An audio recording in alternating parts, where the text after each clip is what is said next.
네, 안녕하세요. 제 여태 녹음한 게 그렇게 예쁘게 녹음된 것 같지가 않아서 저는 처음부터 이제 시를 다시 읽어주려고 이렇게 녹음 다시 시작하고 있어요. 이번에 읽어줄 시집은 너는 물처럼 내게 오라. 딱히 뭐 별로 의미가 있는 건 아니어도 여러분들한테 좋은 느낌, 여러분들이 시를 쓰면서 아니면 시를 읽으면서 나는 어떻게 생각하는지 그리고 다른 사람은 어떻게 생각하는지 알았으면 좋겠어서 그 녹음 시작할 거예요. 어떻게 해줄 거냐면 시를 읽어주고 이제 제가 이 시에 대해서 어떻게 생각하는지 여러분들한테 몇 가지 질문도 하고 코멘트도 남길 거지만 뭐 이런 게 듣기 싫으시면 제가 댓글에 시를 언제 나오는지 딱 15분만 해서 시간초, 분초 나눈 다음에 그 시를 댓글에 써놓을 테니까 그렇게 들으셔도 되고 아니면 저랑 대화하듯이 시를 듣고 싶으시면 이렇게 계속 끝까지 들어도 되고요. 짧게 한 10개 정도만 읽어주고 제가 뭐 말한다고 해서 이건 정답이 아니라 여러분이 어떻게 생각하는지 생각해보고 또 나라는 사람은 또 어떻게 생각하는지 한번 생각해보면 될 것 같아요. 네, 처음에 읽어주시는 시를 읽는 행복이라는 시예요. 처음부터 읽어줄게요.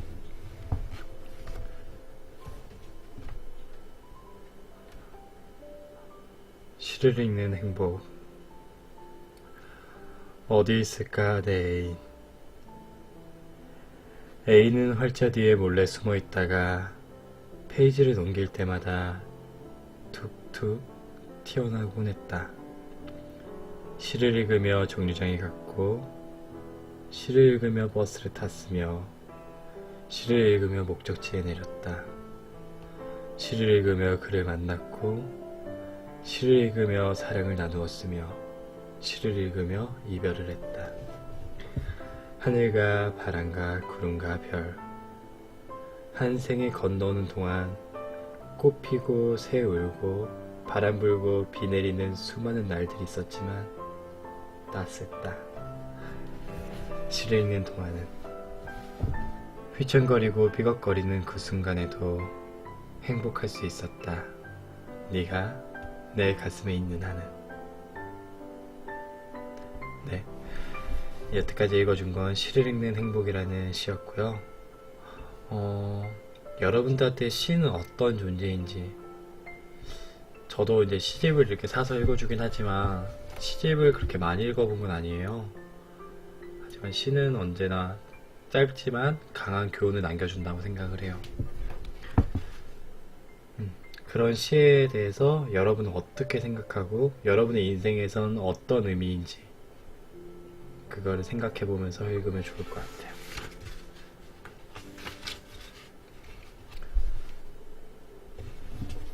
다음 시는 그를 만났습니다 라는 시예요.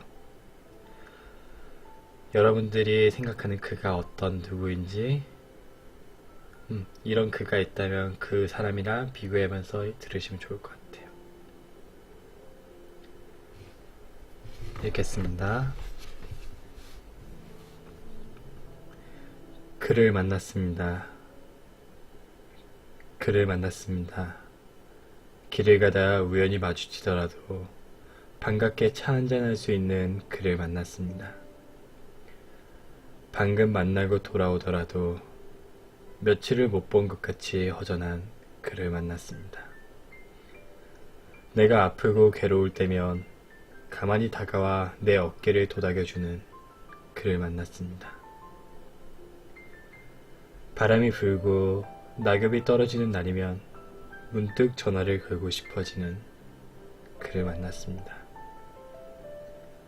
어디 먼 곳에 가더라도 한 통의 엽서를 보내고 싶어지는 그를 만났습니다. 이 땅 위에 함께 숨쉬고 있다는 이유만으로도 마냥 행복한 그를 만났습니다. 여기서 나오는 그라는 존재는 제가 생각했을 때는 정말 편하고도 내가 제일 감사해야 되는 존재, 가족이 될 수도 있고 정말 사랑하는 사람이 될 수도 있고 친구가 될 수도 있을 것 같아요. 저는 이걸 보면서 친구를 생각했는데 되게 어떻게 내가 여자가 됐다고 생각을 하면 되게 듬직한 오빠일 수도 있을 것 같아요. 방금 만나고 돌아오더라도 며칠을 못 본 것 같이 허전한 그를 만났대요. 언제 만나더라도 편안한 그를 만났고 힘들 때 정말 위로가 되는 그를 만났고 어디 먼 곳에 가더라도 연락하고 싶은 그를 만났고 이 땅 위에 숨쉬고 있는 것만으로도 살아서 존재해준다는 이유만으로도 행복한 그를 만났대요. 여러분한테 그라는 존재가 있을지 모르겠지만 있으면 그 사람을 생각하면서 읽으면 좋을 것 같아요. 없더라도 곧 만나게 될 테니까 미래에 만나게 될 그를 생각하면서 읽어도 좋을 것 같아요. 다음에 읽어줄 시는 길 위에서라는 시예요. 여러분들이 어떤 장애물이 있던 아니 어떤 선택의 기로에 있을 때 읽으면 좋을 것 같은 시예요. 읽어볼게요. 길 위에서. 길 위에 서면 나는 서러웠다. 갈 수도 안 갈 수도 없는 길이었으므로 돌아가자니 너무 많이 걸어왔고 계속 가자니 끝이 보이지 않아 너무 막막했다. 허무와 슬픔이라는 장애물. 나는 그것들과 싸우며 길을 간다. 그대라는 이정표. 나는 더듬거리며 길을 간다. 그대여, 너는 왜 정원치 멀리 서 있는가? 왜 손 한번 따스하게 잡아주지 않는가? 길을 간다는 것은, 확신도 없이 혼자서 길을 간다는 것은 늘 쓸쓸하고도 눈물겨운 일이었다. 여기서 길은 되게 많은 선택일 수도 있을 것 같아요. 어떤 한 사람을 좋아하게 돼서 그 사람한테 달려가는 길일 수도 있고, 아니면 그대라는 말 자체를 여러분들이 생각하는 꿈, 이 꿈이란 건 제가 생각해 봤는데 저는 여기서 그대를 꿈으로 봤어요.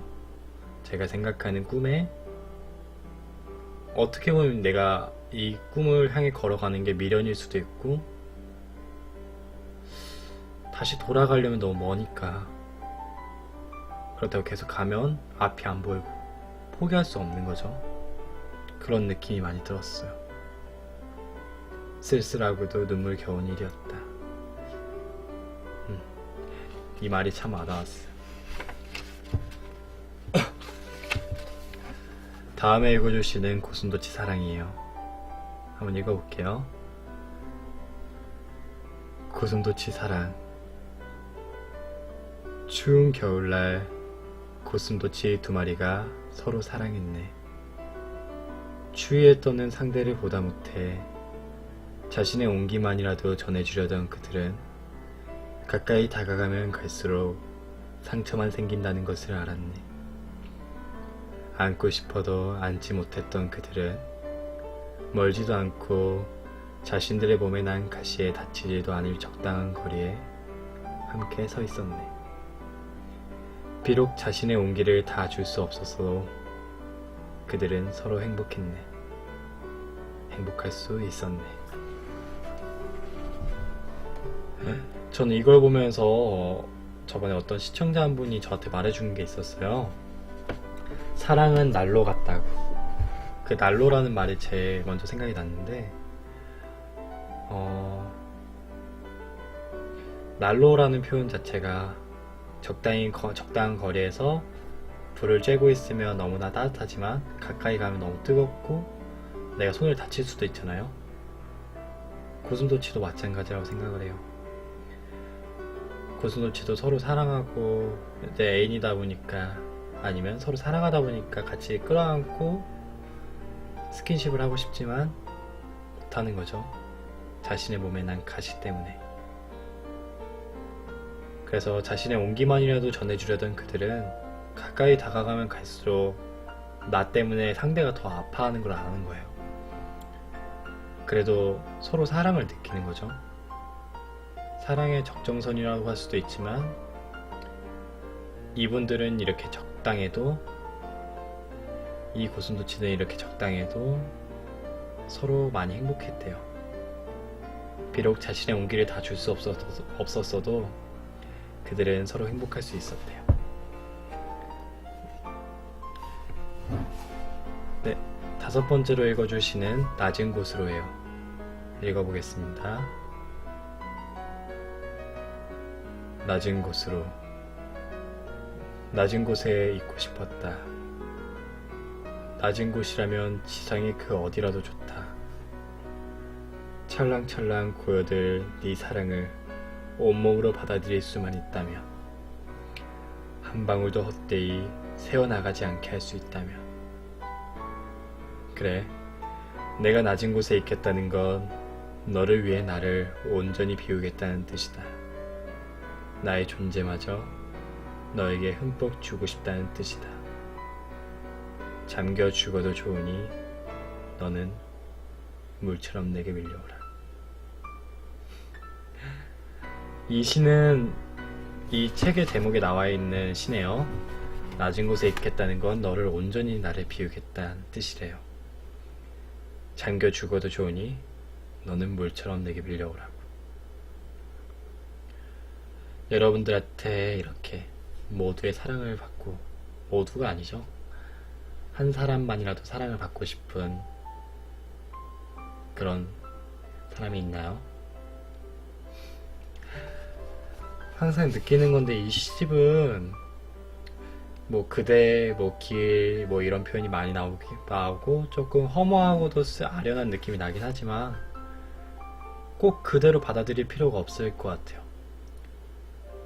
그대, 너, 길, 이게 사람이 될 수도 있고, 여러분들이 생각하는 꿈이 될 수도 있고, 또 사랑하는 가족이 될 수도 있고, 사랑하는 애인이 될 수도 있는 것 같아요.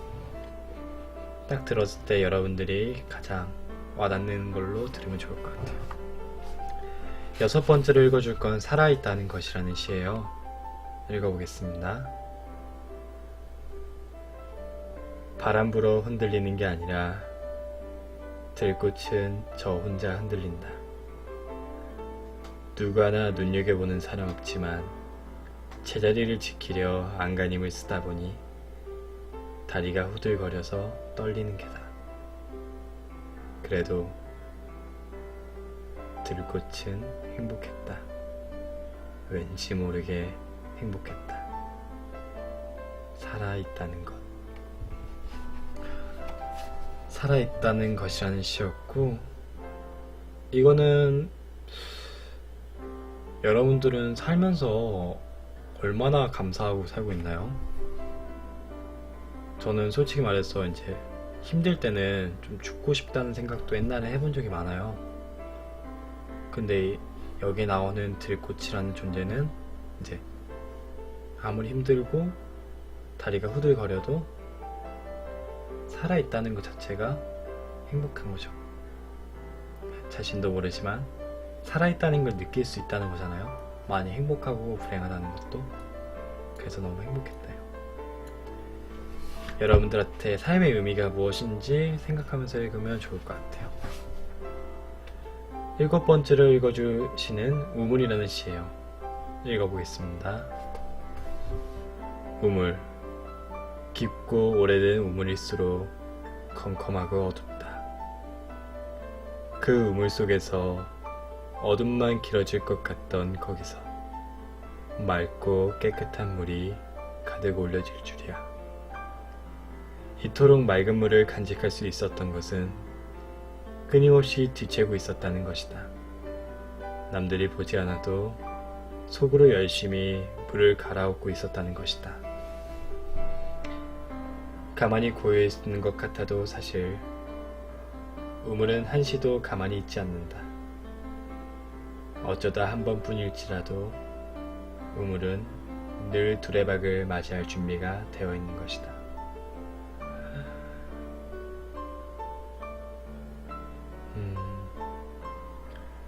이 시는 뭔가 어떻게 보면 조금 처음엔 저는 좀 어려웠어요. 근데 보니까 이거랑 비슷한 말이 많았었던 것 같은데 지금은 제가 생각이 안 나네요. 깊고 오래된 우물일수록 컴컴하고 어둡대요. 대신 그 어두운 곳에서 맑고 깨끗한 물이 가득 올려지고, 이토록 맑은 물을 간직할 수 있었던 것은 끊임없이 뒤채고 노력하고 있었던 뜻이래요. 남들이 보지 않아도 속으로 물을 열심히 갈아엎고 있었다는 뜻이래요. 좋죠. 저도 이제 이렇게 일을 하면서 누가 굳이 알아주지 않아도, 내 모습이 많이 초라해도 나 자신을 얼마나 가꾸고 내가 진짜 해야 되는 일을 더 잘하는 것이 중요하지 않을까라고 생각하고 있어요.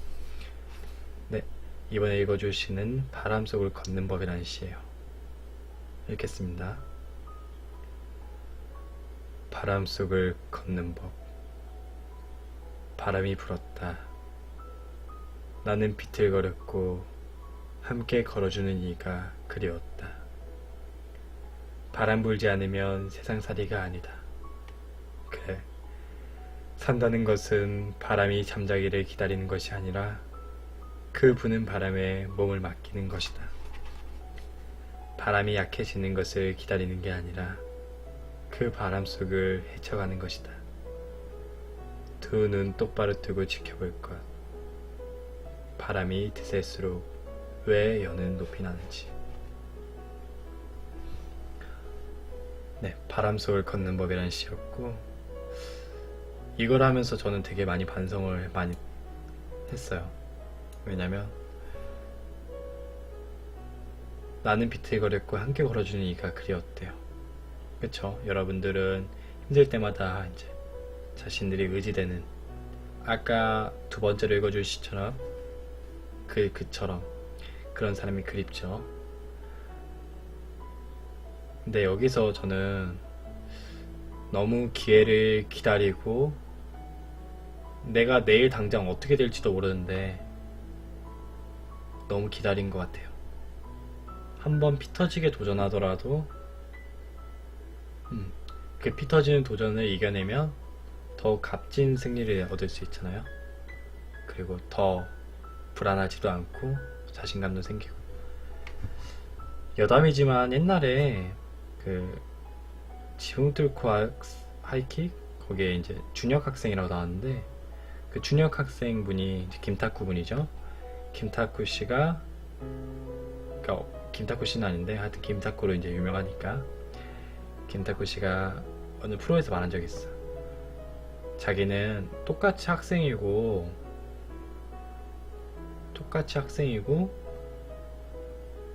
알바 하던 학생인데 어느 순간 캐스팅이 돼서 하이킥이라는 나름 이제 비중 있는 역할에, 그리고 인기 있는 드라마에 이제 간 거잖아요. 그리고 자기가 연기를 하면서, 연기도 이제 잘 한 번도 안 해봤으니까 못하고 불안하지만 힘들었대요. 근데 옆에 신세경 씨랑 이제 다니엘 씨를 보면서, 아, 저분들은 진짜 열심히 옛날부터 연기를 하면서 힘들게 이 배역을 따냈는데 나는 뭔가 불안했대요. 그 하이킥이 끝나고 김타쿠를 했는데 그것도 대박이 나고. 인생을 너무 쉽게 사는 거 어떻게 보면 부러울 수도 있는데 자기는 너무 불안했대요. 내가 이렇게까지 해도 되나? 무너지는 게 더 무서웠던 거죠. 너무 쉽게 올라간 자리인 만큼 무너지는 걸 내가 감당할 수 없을까봐. 그래서 바로 군대를 갔다고 들었는데 그게 제일 많이 생각이 났어요.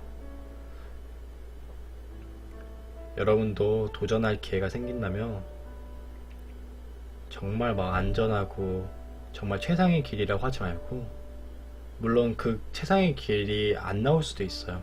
그건 모르는 거예요. 나올 수도 있고 안 나올 수도 있고. 힘들더라도 어렵더라도 한번 도전해보고, 그 도전에서 내가 그걸 극복해내면 더 큰 사람이 되는 거잖아요.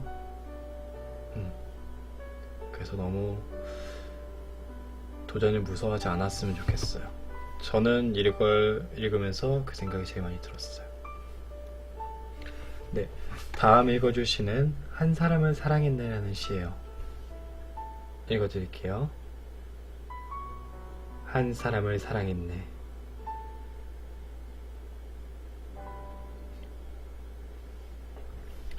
삶의 길을 걸어가면서 나는 내 길보다 자꾸만 다른 길을 기웃거리고 있었네.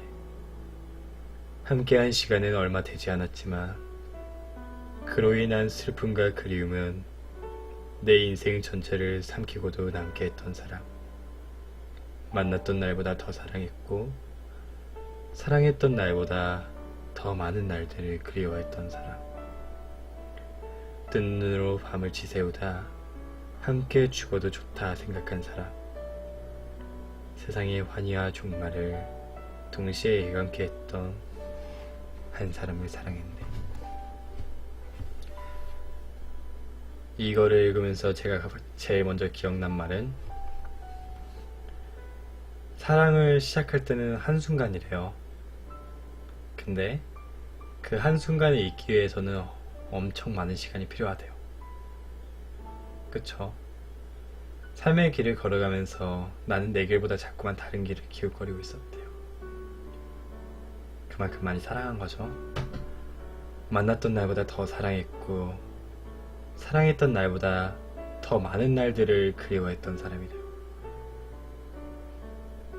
그러니까 만나기 전부터 많이 사랑하기도 했고 만나고 나서도 많이 사랑했던 것 같아요. 여러분도 저도 이렇게 예쁜 사랑을 해본 적이 없지만 예쁜 사랑을 할 수 있으면 좋을 것 같아요. 이렇게 사랑을 한다면 헤어지더라도 물론 헤어지는 게 그렇게 좋다는 표현은 아니지만 헤어지더라도 후회가 없을 것 같아요.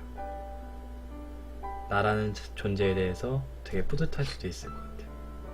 물론 헤어지는 슬픔은 이제 제가 말할 건덕지가 안 되지만 그래도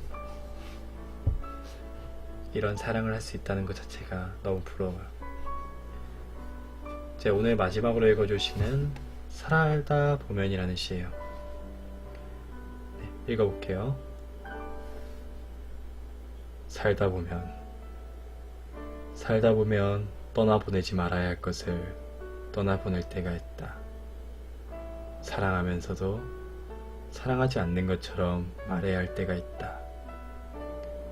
허기져 죽는데도 입에 물 한 방울 들어가지 않는 때가 있다.